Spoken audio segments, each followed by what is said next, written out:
glorious. It's good to be able to get outside, get some fresh air.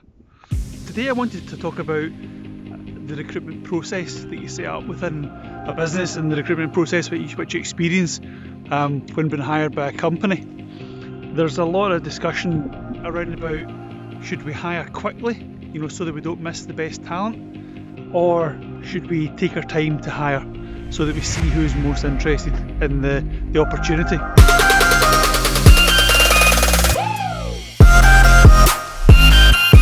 A lot of companies don't set out their stall clearly when they come to the market, and a lot of recruitment processes are driven by different people's agendas, whether that's the candidates who are involved in the process, and depending on how influential they are based on their suitability for the role and position within the market, or be that the organisation and the desire that people have to work for them, or the journey that they're about to embark upon, or be it the recruitment consultant who's involved in the process who is driving it to suit their agenda and typically an income from the work that they do.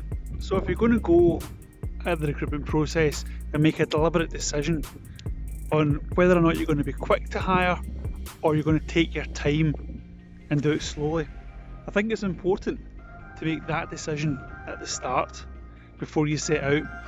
All too often companies go half and half, where they believe that drawing out a quick to hire type process enables them to see the candidates who are most interested, when in reality it doesn't do either. It doesn't give them the benefit of getting the most interested candidates. It doesn't allow the candidates to build up any level of interest. If you want to hire quickly, it doesn't mean that there only has to be one meeting or encounter with the candidate, although that is completely possible.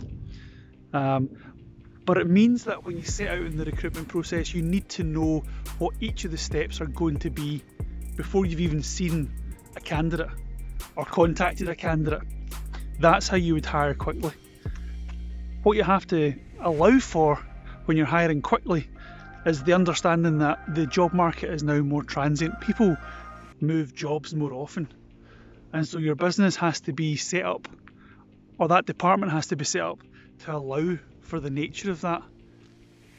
It can act as a competitive advantage for a number of reasons, which I can discuss perhaps in other videos. And if you're going to go at it slowly, the mistake that I see all too often with going at a recruitment process slowly is that by putting time into the process, for example, first interview week 1, second interview week 3 or 4, and in between times there's some preparation for a presentation or investigative work into some sort of presentation. That time that's put into the process is never actually leaving the company or the organisation who's hiring in control of the situation.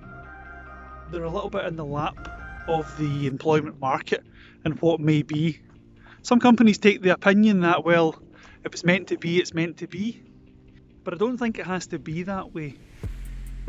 It's possible to make a recruitment process elongated and to take your time over the decision to employ somebody. There's definitely rationale in saying that it provides a better foundation for the preceding employment, but the way in which it's done has to be within the control of the organisation, in my opinion. And the way in which you exert that control is by looking at paid for work.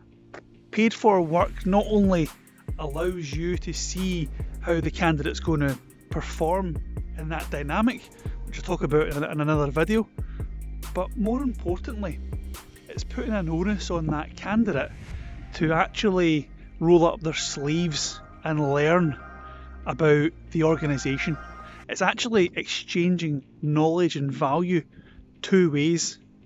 In a traditional interview process that's elongated, the candidate has superficial information that is gained via online or hearsay, or by speaking to a select number of members from the business. In an elongated recruitment process, there should be a real objective of knowledge exchange both ways, so that while the business is in recruitment mode, the business is gaining, but also the people who are in recruitment mode with the business are also gaining. So when you decide to go ahead and agree upon an employment status with the individual, then you've done that under a stronger foundation.